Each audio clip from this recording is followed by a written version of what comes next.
బట్టి దేవునికి వందనాలు చెల్లిస్తున్నాను. ఏదైతేనేమి బలహీన నన్ను మీరు భరించాలని ప్రభు నామములో మీకు మనవి చేసుకుంటా ఉన్నాను.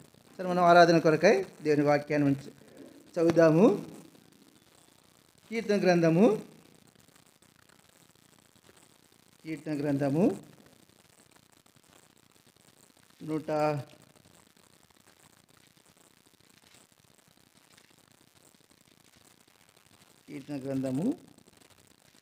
118వ అధ్యాయం. కీర్తనలు 118, 28వ వచనాన్ని 29వ వచనాన్ని మనం అందరం కలిసి చదువుకుందాం. కీర్తన గ్రంథము 118, 28, 29 వచనాలు మనం అందరం కలిసి చదువుతాం. నీవు నా దేవుడవు, నేను నీకు కృతజ్ఞతాస్తుతులు చెల్లించేదను. నీవు నా దేవుడవు, నేను నిన్ను ఘనపరచెదను. యెహోవా దయాళుడు, ఆయన కృప నిరంతరము నిలిచినది. ఆయనకు కృతజ్ఞతాస్తుతులు చెల్లించుడి. ప్రభు సహాయం కొరకై చిన్న ప్రార్థన. మనమందరము కూడా ఆరాధించడానికి వచ్చిన తూర్పు దేశపు జ్ఞానులు నక్షత్రమును చూచి వారు బయలుదేరినారు. దేని కొరకు బయలుదేరినారు? వాళ్ళు దేనికి గట్టిగా చెప్పాలా? ఏమని రాయబడుతుంది అది అక్కడ? ఆరాధించడానికి. యూదుల రాజుగా పుట్టినవాడు ఎక్కడ ఉన్నాడు? మేము ఆయనను చూడ్డానికి వచ్చినామా? దేనికోసం వచ్చినాం? ఆరాధించడానికి వచ్చినాం. మనం పిల్లలను చూడ్డానికి వెళ్తాం. దేని కొరకు వెళ్తాము? చూడ్డానికి వెళ్తాం. ఆ బిడ్డ ఎలాగున్నాడు అని చూడ్డానికి వెళ్తాం. బంధువులను బట్టో స్నేహితుని బట్టో మనం చూడ్డానికి వెళ్తాం. అయితే ఆ జ్ఞానులు ఎందుకు వెళ్ళారంటే అక్కడికి ఆరాధించడానికి వెళ్ళినారు. కాబట్టి ఉదయకాలంలో మనమందరము కూడా బేతేలుకు రాకముందే మనం సిద్ధపడి రావాలా. ఏమని? నేను నా ప్రభువును ఆరాధించడానికి వెళ్తా ఉన్నా. దేవుని వాక్యం రాయబడుతుంది కదా, నువ్వు దేవుని మందిరమునకు వెళ్ళినప్పుడు ఏం చేయాలంట? నీ ప్రవర్తనను జాగ్రత్త. అనగా దేవుని మందిరానికి రాకముందే మన ప్రవర్తనను జాగ్రత్తగా చేసుకోవాలి. ఎక్కడ చేసుకోవాలా? ఎక్కడికి చేసుకోవాలా? ఇంటిలోనే. మనము ఇంటి నుండి బయలుదేరకముందే సిద్ధపడి రావాలా. దేని కొరకు? నా ప్రభువుని నేను ఆరాధించాను. ఇంకా మనం రాయబడుతుంది కదా, దేవుణ్ణి మనము ఆరాధించవలసిన వారంగా ఉన్నాం. ఇంకా రాయబడుతుంది కీర్తన గ్రంథములో, కృతజ్ఞతాస్తుతులు పాడుచు ఆయన గుమ్మములో మనం ఏం చేయాలంట? ఎట్లా ప్రవేశించాలా? కృతజ్ఞతాస్తుతులు అంటే సంతోషముతో ఆనందముతో మనం దేవుని మందిరములో ప్రవేశించాలి. కాబట్టి నేను అనుకుంటా ఉన్నాను, బలహీనుడైనటువంటి నా ద్వారా కాకుండానే ముందుగానే మీరు సిద్ధపడి దేవుని ఆరాధించడానికి వచ్చినారని నమ్ముతూ ఉన్నా. కాబట్టి ఏదైతేనేమి దేవుడు తన దాసుడైనటువంటి భక్త సింగకులకి ఇచ్చిన ప్రత్యక్షతను బట్టి కొంతమంది వాక్యపు వెలుగులో మనం కొంత వాక్యాన్ని ధ్యానము చేసుకొని ప్రభువును మనము ఆరాధన చేస్తాం. మనం చదువుతా వచ్చినాం కదా, కీర్తన గ్రంథము ఏం చదివాము? 118వ అధ్యాయము 28వ వచనం చదవండి.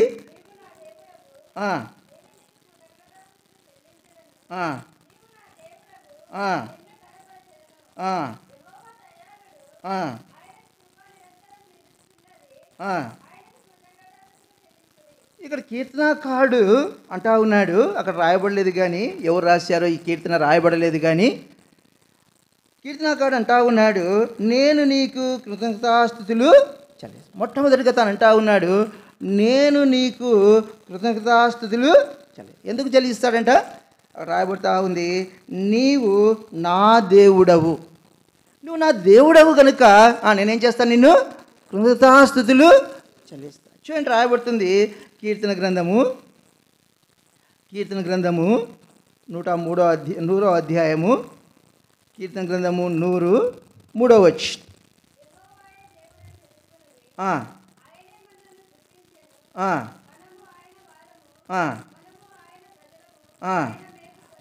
ఆయన మేపు అక్కడ రాయబడుతుంది, యెహోవాయే దేవుడని తెలుసు. మనం రాయబడుతుంది కదా, యోహాను సువార్త రాయబడుతుంది, ఆ సమరయ స్త్రీ ప్రభుతో మాట్లాడిన తర్వాత తాను వెళ్ళి చెప్తా వచ్చింది. వారు వచ్చి అంటా వచ్చినారు. చూడండి, ఆ మాట రాయబడతాము, చదువుతాము. యోహాను సువార్త 4వ అధ్యాయము, యోహాను సువార్త 4వ అధ్యాయము 42వ వచనం.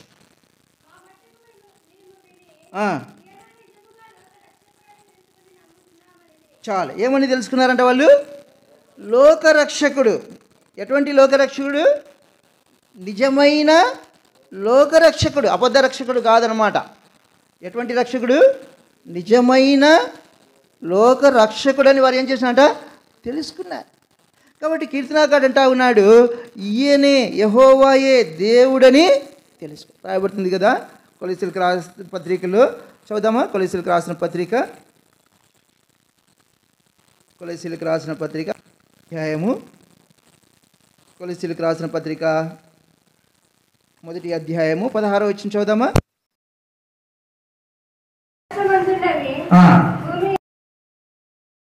దృశ్యమైనవి కానీ అదృశ్యమైనవి కానీ, అవి సింహాసనములైనను ప్రభుత్వములైనను ప్రధానులైనను అధికారములైనను సర్వమును ఆయన యందు సృజింపబడెను, సర్వమును ఆయన ద్వారాను ఆయనను బట్టి సృజింపబడెను. సమస్తమును నువ్వు చూచుచున్నవి, దృశ్యమైనవి అదృశ్యమైనవి సమస్తము కూడా ఎవరు సృజించారంట?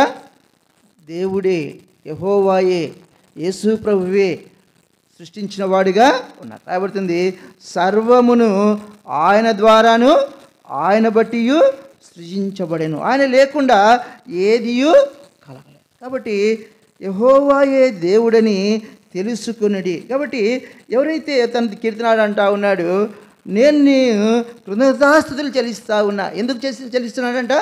నీవు నా దేవుడవు. ఈ దేవుడు ఏం చేశాడు? సృష్టించిన వాడుగా ఉన్నాడు. రాయబడుతుంది కదా, ఆయనే మనల్ని ఏం చేశాడు?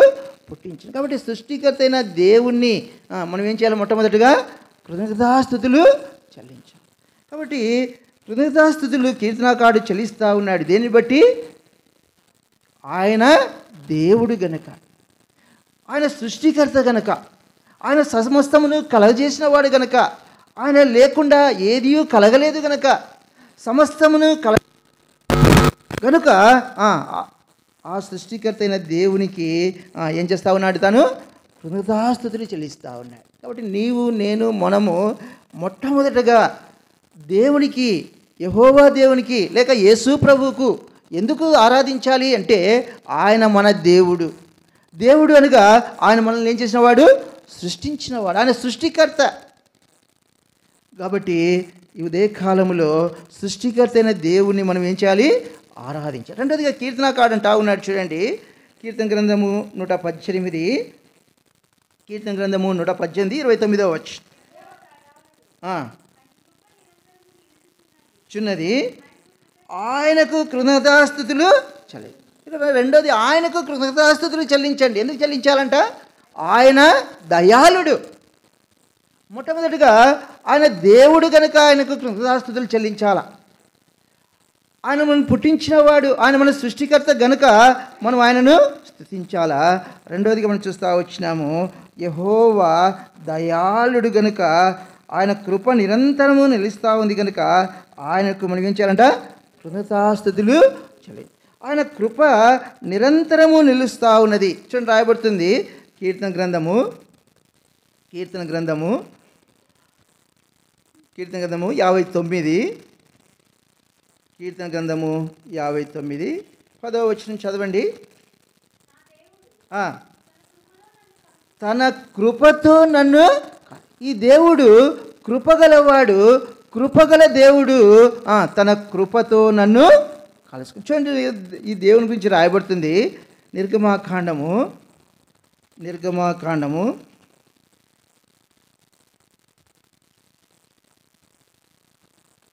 19వ అధ్యాయము, నిర్గమాకాండము 19వ అధ్యాయము 18వ వచనం. నిర్గమాకాండము 19వ అధ్యాయము 18వ వచనం చదవండి.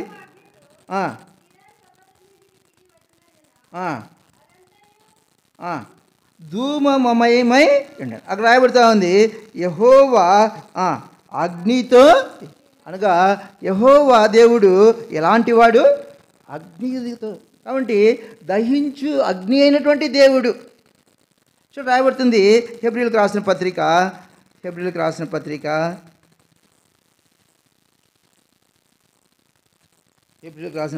12వ అధ్యాయము చివరి భాగం 29వ వచనము చివరి భాగం చదువుదాము. మన దేవుడు దహించు అగ్ని అయి ఉన్నాడు. రాయబడుతూ ఉంది ఇశ్రాయేలీలు ప్రభువును యెహోవా దేవుని ఎలాగూ చూస్తూ ఉన్నారంటే దహించు అగ్నిగా ఉన్నాడు. ఇంకా రాయబడుతుంది చూడండి 19వ అధ్యాయము అక్కడ రాయబడుతూ ఉంది 19వ అధ్యాయంలోనే 17వ వచనం చదవండి.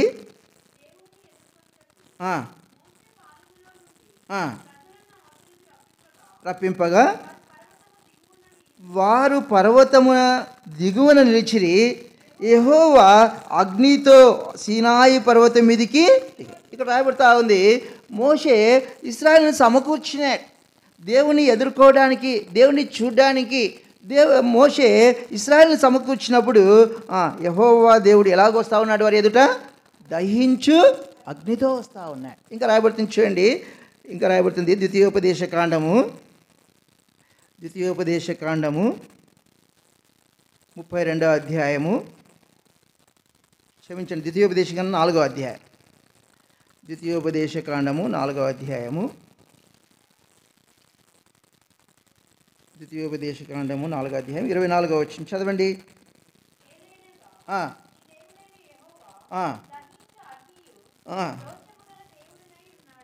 నీ దేవుడైన యెహోవా ఎలాగున్నాడంట? దహించు అగ్ని. అంత మాత్రమే కాదు, రోషము గల దేవుడు. ఇంకా రాయబడుతుంది చూడండి 4వ అధ్యాయము 11వ వచనం చదవండి.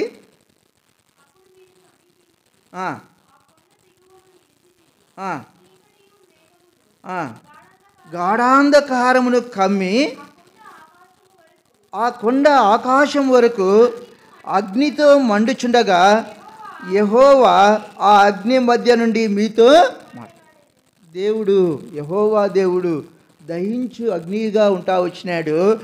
ఎలాగ మాట్లాడుతూ ఉన్నాడంట?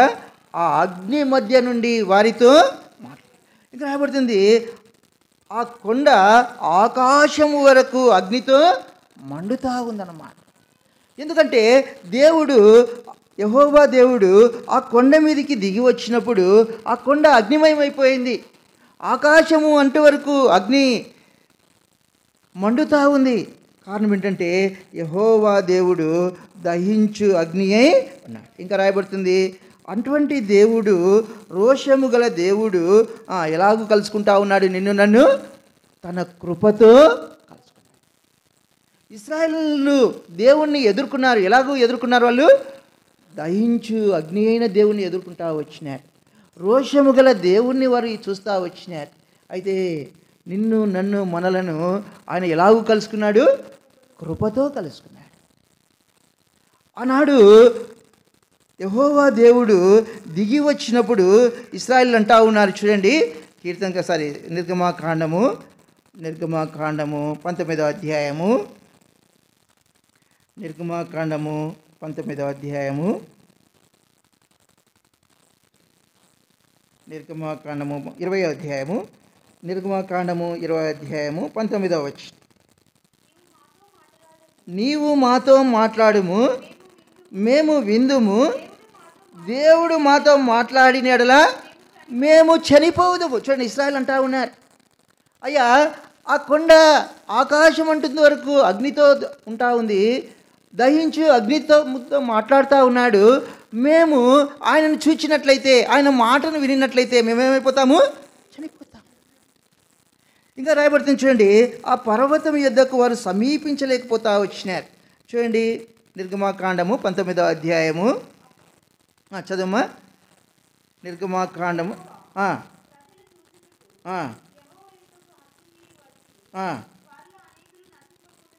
నశింపకుండినట్లు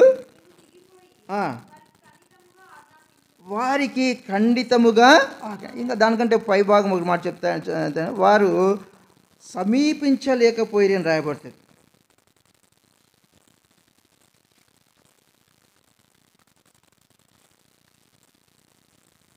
నిర్గమకాండము అక్కడనే రాయబడుతుంది.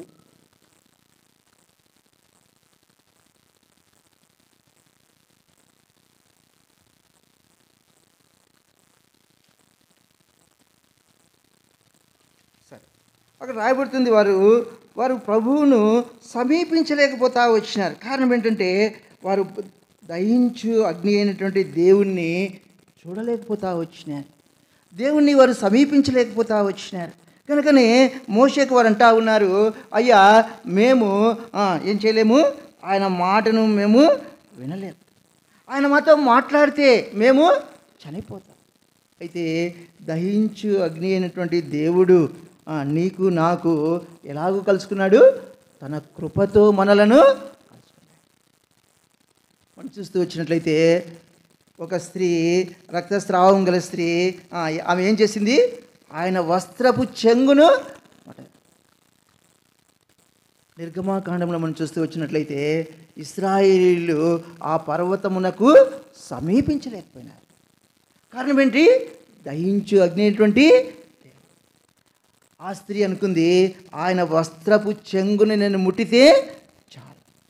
కాబట్టి కృపతో ఆయన నిన్ను నన్ను మనలను కలుసుకున్నవాడు. దానికి రాయబడతా ఉంది, కీర్తనలు అంటా ఉన్నాడు, యెహోవా దయాళుడు, ఆయన దయగలవాడు, ఆయన కృపగలవాడు. ఆ కృపను బట్టి ఆయన మనల్ని ఏం చేసినాడు, కలుసుకున్నాడు. చూడండి, రాయబడుతుంది ద్వితీయోపదేశకాండములో, ద్వితీయోపదేశకాండము 32వ అధ్యాయము, ద్వితీయోపదేశకాండము 32వ అధ్యాయము 10వ వచనం. అరణ్య ప్రదేశములోను భీకర ధ్వనిగల పాడైన ఎడారిలోను వాణి కనుగొని. చాలు, ఎక్కడ కనుక్కుంటా ఉన్నాడు మనిషిని, ఎక్కడ కనుగొన్నాడు, ఎక్కడ కలుసుకున్నాడు, ఎడారిలో, అరణ్య ప్రదేశములో, పాడైన ఎడారిలో మానవుణ్ణి దేవుడు తన కృపతో కలుసుకున్నాడు. ఇశ్రాయేలుకైతే దేవుడు ఆ పర్వతం మీద దిగి వచ్చినప్పుడు దహించు అగ్నిగా దిగి వస్తూ వచ్చినాడు, దహించు అగ్నిగా మాట్లాడుతూ వచ్చినాడు. అయితే నిన్ను నన్ను మనలను ఈ లోకమనే అరణ్యములో, పాడైనటువంటి ఈ ఎడారిలో, భీకర ధ్వని గల ఈ ప్రదేశములో ఆయన మనలను కృపతో తాను కలుసుకున్నాడు. కాబట్టి ఉదయకాలంలో ప్రభువును ఆరాధించాలి. ప్రభువా, నువ్వు దహించు అగ్ని అయినటువంటి దేవుడివై ఉండి కూడా నీ కృపతో నన్ను కలుసుకున్నాడు. ఎక్కడ కలుసుకుంటా ఉన్నాడు, కలుసుకున్న ప్రదేశం ఏంటి, అరణ్య ప్రదేశం, ఈ లోకమనే అరణ్యం. చూడండి, రాయబడుతుంది యెరెమీయా గ్రంథము 2వ అధ్యాయం, యెరెమీయా గ్రంథము 2వ అధ్యాయము 6వ వచనం. యెరెమీయా గ్రంథము 2.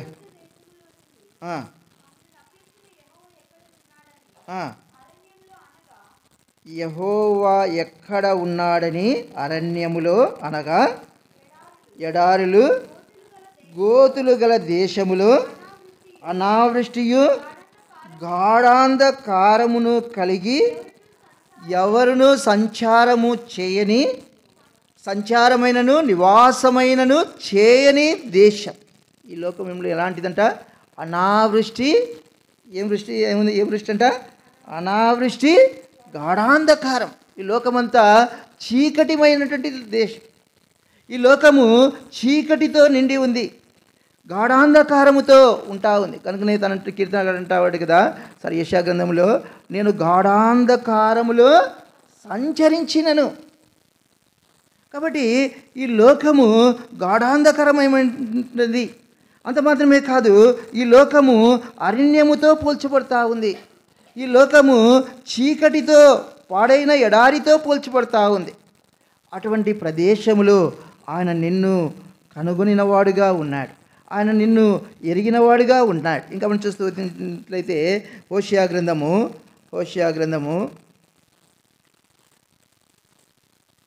హోషేయ గ్రంథము, దానియేలు తర్వాత ఉంటుంది. హోషేయ గ్రంథము 13వ అధ్యాయము, హోషేయ గ్రంథము 13వ అధ్యాయము 5వ వచనం. మహా ఎండకు కాలిన అరణ్యం. ఈ అరణ్యం ఎలాంటిదంట? మహా ఎండ. అనగా లోకములో మానవునికి స్థిరమైన నివాసము లేనటువంటిది. అంత మాత్రమే కాదు, ఎండ దేన్ని చూపిస్తూ ఉంది అంటే నెమ్మది లేకుండా నెమ్మది లేని తనాన్ని చూపిస్తుంది. అనగా మానవుడు ఈ లోకమనే అరణ్యములో, కాలిన అరణ్యములో ఆయన మనలను కనుగొనినవాడుగా ఉన్నాడు. కాబట్టి మొట్టమొదటిగా ఆయన మన దేవుడు గనుక ఆయనకు కృతజ్ఞతాస్తుతులు చెల్లించాలి. రెండవదిగా ఆయన కృపగలవాడు, దయగలవాడు. ఆ కృప దయ ఏం చేసిందంటే ఈ లోకమనే అరణ్యములో, పాడైనటువంటి ఈ ఎడారిలో, మహా అరణ్యములో ఆయన నిన్ను నన్ను మనల్ని ఏం చేసినాడు? కనుగొన్నాడు. తన కృపతో కనుగొన్నాడు. ఆయన ఈ లోకానికి మానవుడిగా వచ్చినాడు. ఆయన దహించి అగ్నిగా రాలేదు, కానీ మానవుడుగా ఈ లోకానికి మానవ శరీరాకారంతో ఈ లోకానికి వచ్చినాడు. ఒకవేళ ప్రభువే, యేసు ప్రభువే దహించు అగ్నిగా వచ్చింటే మనం ఆయనను కలుసుకునేవారమా? ఇశ్రాయేలు అంటా వచ్చినారు కదా, మోషే మేము ఆయన మాటను కూడా మేము వినలేం, ఆయన స్వరాన్ని కూడా మేము వినలేం. ఆయన స్వరాన్ని మేము వినట్లయితే ఏమైపోతాం? మేము చనిపోతాం. అయితే దహించు అగ్ని అయినటువంటి దేవుడు, కృపగల దేవుడుగా ఈ లోకానికి వచ్చినాడు. రాయబడుతుంది కదా కొలస్సీయులకు రాసిన పత్రిక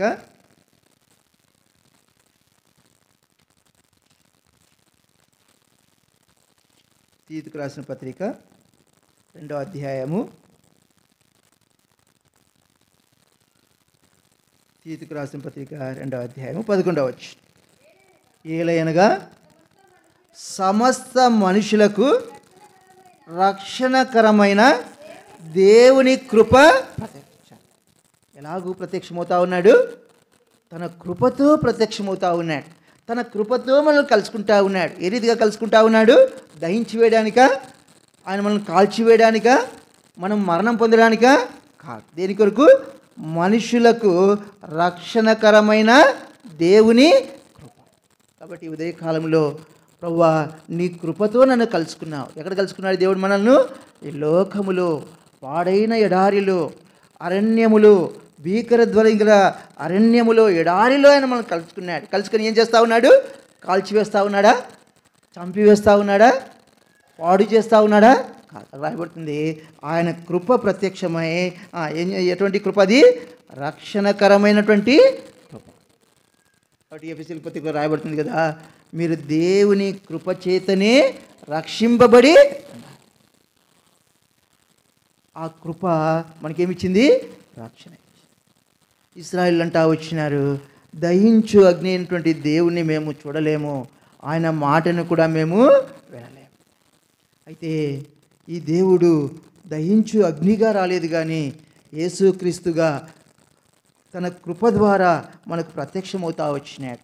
ఆ కృప మనకేమిచ్చింది? రక్షణ ఇచ్చింది. ఆ కృప మనకు గొప్ప రక్షణ ఇచ్చింది. రాయబడుతుంది కదా, ఇంత గొప్ప రక్షణను నిర్లక్ష్యం. ఎటువంటి రక్షణ ఇది? గొప్ప రక్షణ ఇచ్చినాడు. ఇంకా మనం చూస్తూ వచ్చినట్లయితే రాయబడుతుంది కదా, ద్వితీయోపదేశ కాండము 32వ అధ్యాయము, ద్వితీయోపదేశ కాండము 32వ అధ్యాయము 10వ వచనం.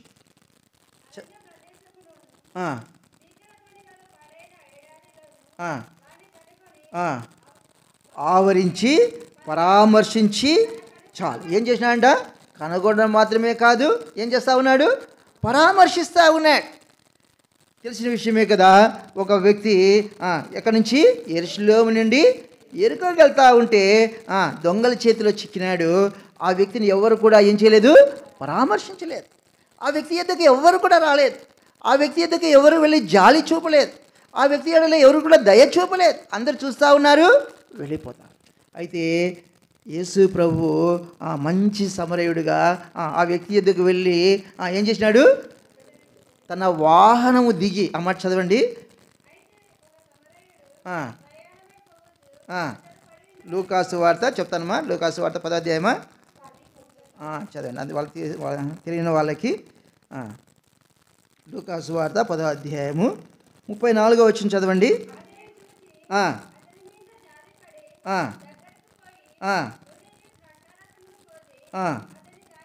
అతని గాయములను కట్టి. చాలు. ఆ వ్యక్తి దేనితో ఉన్నాడు? గాయములతో ఉన్నాడు. ఆ వ్యక్తి గాయములతో ఉంటా ఉన్నాడు. యెషయా గ్రంథం రాయబడుతుంది కదా. యెషయా గ్రంథము 1వ అధ్యాయము.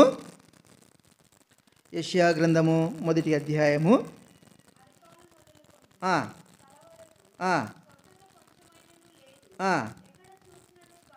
ఎక్కడ చూసినా ఆ మనిషికి ఏమున్నాయి? గాయం. అనగా నీకు నాకు మనము అందరము కూడా గాయములతో ఉన్నాం. ఎటువంటి గాయాలు అవి? శరీరం అంతా గాయం. కీర్తనకారుడు అంటాడు కదా, కీర్తన గ్రంథము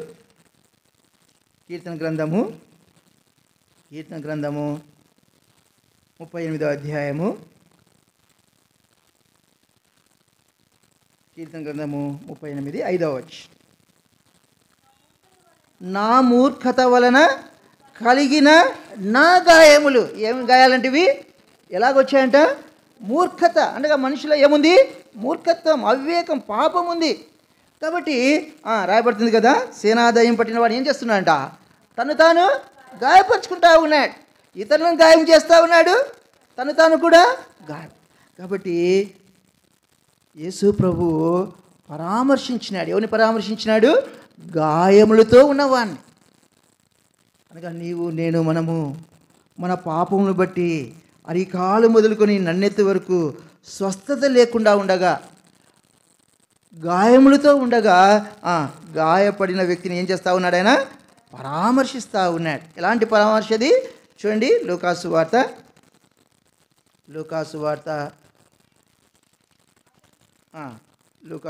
10వ అధ్యాయము. చదువుమా.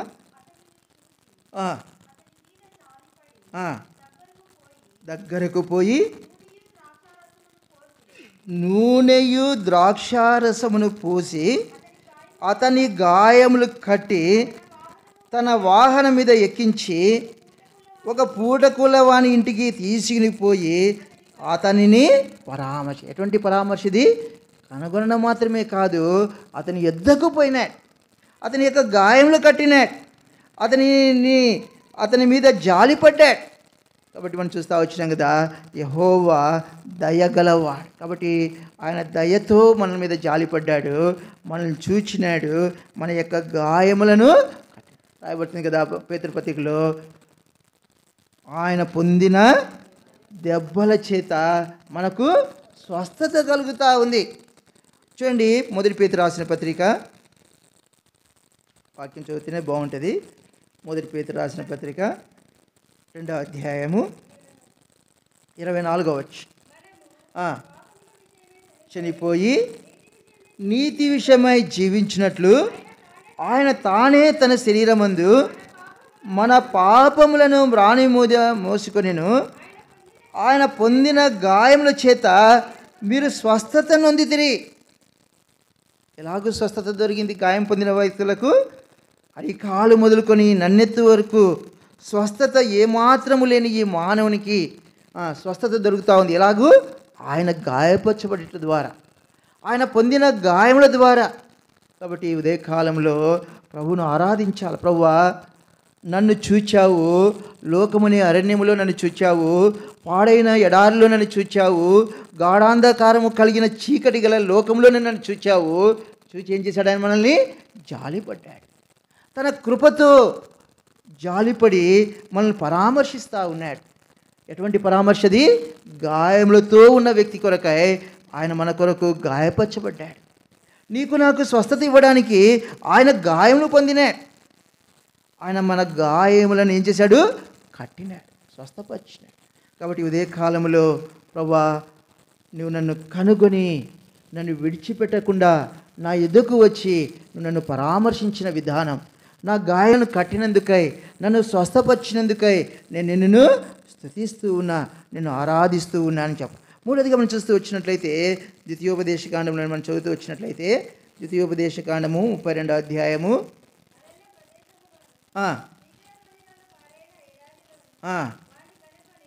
కనుగొని ఆవరించి తన కనుపాపవలే వానిని కాపాడుతూ ఉన్నాడు. ఏం చేస్తూ ఉన్నాడు? కాపాడుతూ ఉన్నాడు. రాయబడుతుంది కదా లూకాసు వార్తల్లో. ఎక్కడికి పంపించాడు ఆ వ్యక్తిని? పూటకున్న వాని ఇంటికి నడిపించినాడు. పూటకున్న వాని ఇంటి యొక్క సంరక్షణలో ఉంచుతూ వచ్చినాడు. రాయబడుతుంది నిర్గమాకాండము 15వ అధ్యాయము. నిర్గమాకాండము 15వ అధ్యాయము 13వ వచనం చదువుదామా? అందరం చదువుదామా? నిర్గమాకాండము 15వ అధ్యాయము 13వ వచనం. అందరూ సిస్టరే చదివేయడానికి వదిలిపెట్టేసినారనమాట. ఆ సిస్టర్ చదివితే చాలు అనుకుంటున్నారు.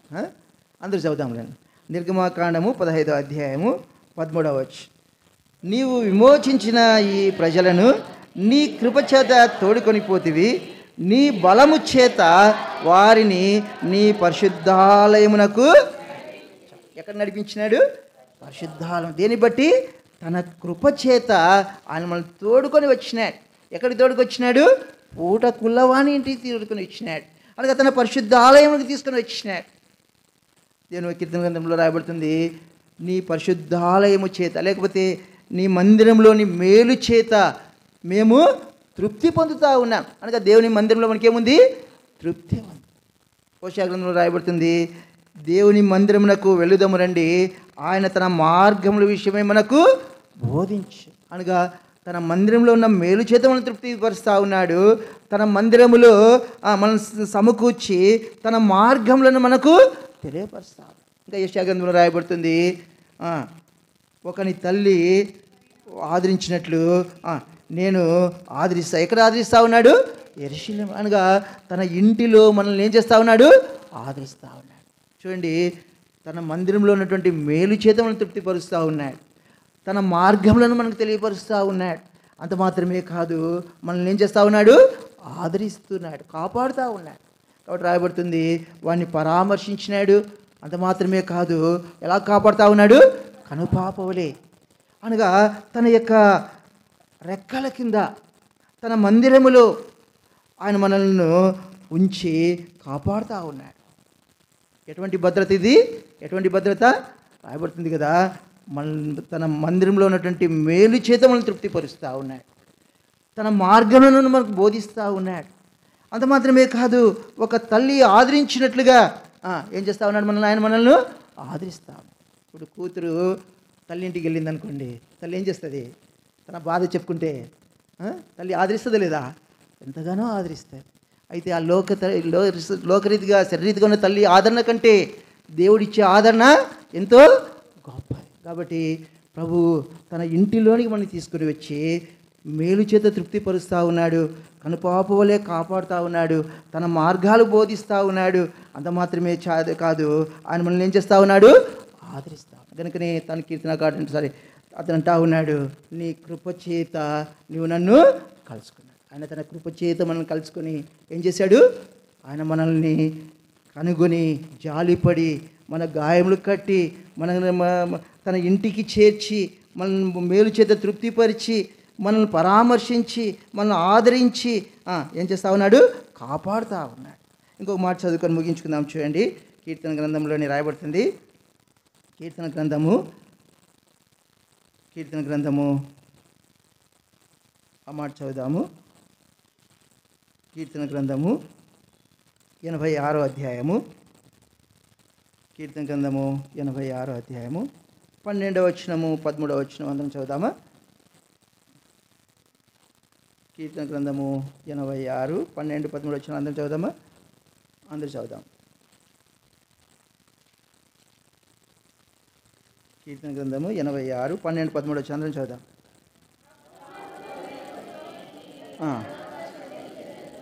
ప్రభువా నా దేవా, నా ఎడల నీవు చూపిన కృప అది. ఎటువంటి కృప ఇది? అధికమైన కృప. ఈ అధికమైన కృప. ఇశ్రాయేలీయులైతే ప్రభువును దహించు అగ్నిగా చూస్తూ వచ్చినారు. దహించు అగ్నిగా ఆ పర్వతం మీద దిగి వచ్చినప్పుడు వారు వెళ్ళలేకపోతా వచ్చినారు, సమీపించలేకపోతా వచ్చినారు. అయ్యా మేము రాలేము, ఆయన మాటలు వింటే మేము చనిపోతామంటా వచ్చినారు.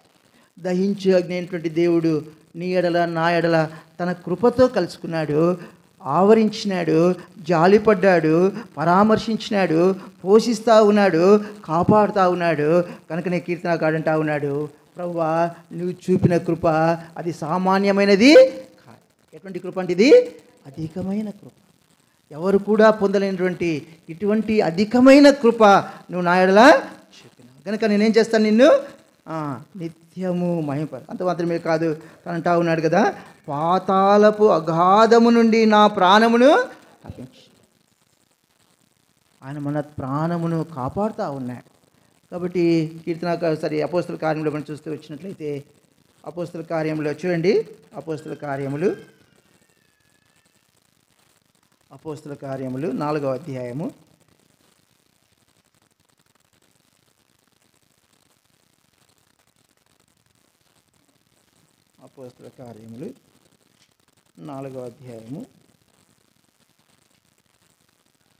33వ వచనం చివరి భాగం చదువుదాము. దైవ కృప అందరి యందు అధికముగా, ఈ కృప మనందరి ఎడల అధికమైన కృపగా ఉంటా ఉంది. యోహాను సువార్తలో రాయబడుతుంది, కృప వెంబడి కృపను మనము పొందుతాం. ఆయన కృప ద్వారానే మనము నేటికి నిలిచి ఉన్నాం, కాపాడబడుతూ ఉన్నాం, ఆదరించబడుతూ ఉన్నాం, పోషించబడుతూ ఉన్నాం. పాతాళపు అగాధము నుండి మన ప్రాణం ఏం చేయబడింది, తప్పించబడింది. కాబట్టి కీర్తనకాడంటా ఉన్నాడు, ప్రభువా నువ్వు దేవుడవు కనుక నేను నిన్ను కృతజ్ఞతాస్తుతులు చెల్లిస్తాను. నువ్వు దయాళుడవు, నువ్వు జాలిగల దేవుడవు, కృపగల దేవుడు కనుక నేను నీకు కృతజ్ఞతాస్తుతులు చెల్లిస్తాను. కాబట్టి ఆ కృపతో మొట్టమొదటిగా ఆయన దేవుడు కనుక మనం ఆయన కృతజ్ఞతాస్తుతులు చెల్లించాలి. రెండోది ఆయన కృపతో మనం కలుసుకున్నాడు. కలుసుకొని ఎటువంటి కృప చూపినాడు, అధికమైన కృప చూపినాడు. అధికమైన కృపను పొందిన నీవు నేను ప్రభువును మనము ఆరాధిస్తాం.